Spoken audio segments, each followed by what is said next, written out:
Dragon Rising éclate Master of Spinjitzu. Ninjago est le meilleur dessin animé du monde. Ça fait maintenant 15 ans que ça existe et ça n'a jamais été aussi bien qu'aujourd'hui. Mais avant de rentrer dans le vif du sujet, si vous avez arrêté Ninjago à la saison 7 à cause des changements des designs des personnages, je vous conseille vraiment de reprendre. Le changement est un peu perturbant au début mais on s'y habitue très vite et cette évolution a vraiment été nécessaire pour le dessin animé. Maintenant, si vous avez arrêté Ninjago à la saison cristallisée, je vous en supplie, reprenez Ninjago. Ninjago Dragon Rising a le potentiel de détrôner toutes les meilleures saisons de Ninjago Master of Spinjitzu. Pour commencer, je vais mettre tout le monde d'accord. Un point fort de Ninjago Dragon Rising est sans aucun doute son animation. Il éclate la concurrence de toutes les saisons précédentes. Jusqu'à maintenant, Ninjago n'avait jamais eu une telle beauté d'animation et de fluidité dans la série. Les combats sont splendides et ça change beaucoup comparé à avant. Mais ce n'est pas tout. Je viens de dire que l'animation est certes très importante, mais ce n'est pas le plus fondamental. Au-dessus de ça, il y a l'histoire. Mais avant que je vous parle de l'histoire, il faut que je vous parle de ceux qui l'incarnent. Évidemment des personnages. En 15 ans, Ninjago a créé des centaines et des centaines de personnages fictifs. Certains mémorables par leur humour, leur style et leur histoire. Je peux vous citer Garmadon, Skylor, Moro ou encore Darret. Et la liste est encore très longue. Et d'autres un peu plus oubliables, mais là n'est pas le sujet. Mais là où Dragon Rising est fort, c'est qu'il a poussé le développement de ses personnages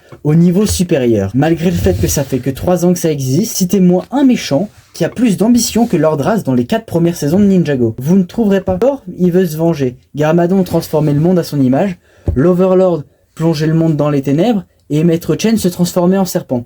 Ça vole pas très haut. Et du côté des ninjas, dans Dragon Rising, ils sont devenus maîtres. Le développement d'Arin quand il retourne sa veste et qu'il part avec Lord Ras, c'était magnifique. L'histoire de Sora est également très cool. Sans parler du glow-up du meilleur ninja de tout Dragon Rising, je parle évidemment de Ryu. Tous ces nouveaux personnages et toutes ces têtes qui nous sont familières font avancer l'histoire. Et justement, c'est le point le plus important et le plus fort, son histoire. Mon premier étonnement quand j'ai regardé Ninjago Dragon Rising était que les saisons se suivent. Chaque saison, on retrouve nos personnages préférés et ils sont continuellement en train d'être développés. Le fait de voir le méchant Lord Ras dans la saison 1, puis dans la deuxième, la troisième et la quatrième, ça ajoute du suspense et plein de théories. À chaque fois, on a envie de voir la suite. Même chose pour les 5 bannis. On fait mention d'eux dans la saison 2. Ils sont par la suite libérés et disparaissent certes avec une fin un peu décevante, mais on les aura quand même vus pendant une saison et demie pour Noct et Rox et une saison pour Zarkt, Drix et Kirk en saison 3. Chaque action menée dans une saison a beaucoup plus d'impact dans la suivante qu'auparavant. Quand les ninjas apprennent une technique, comme par exemple la technique du dragon rebelle, par les maîtres Egal Terunto dans la saison 2, ils continuent à l'utiliser dans la saison suivante. Tout comme le Spin Destructor qui nous a été montré en saison 2 et qui continue de faire des apparitions en saison 4 avec le Spinjitzu corrompu d'Arin. Tout ça permet de creuser toujours plus dans l'univers de Ninjago. Actuellement, on est à la 4e saison de Dragon Rising et on attend la partie 2 qui, on espère, enverra du lourd. Quelque chose d'autre qui, je pense, qui a permis à Dragon Rising de aussi bien fonctionner est le fait qu'on peut commencer Ninjago dès le début par Dragon Rising sans avoir vu Master of Spinjitzu. Évidemment, je vous conseille à tous de regarder Master of Spinjitzu avant de regarder Dragon Rising. Mais si vous découvrez Ninjago par Dragon Rising, bah tant mieux, vous ne serez pas perdu dans l'histoire. Si vous êtes dans le cas énoncé au début de la vidéo et que vous avez arrêté de regarder, je vous conseille énormément de reprendre le visionnage de Ninjago. C'est franchement un super dessin animé. Dragon Rising n'a pas pour but de remplacer l'ancien Ninjago, mais d'ouvrir une nouvelle ère. Si vous avez aimé la vidéo, tu peux t'abonner, me dire ce que vous avez pensé en commentaire et je vous dis à la prochaine.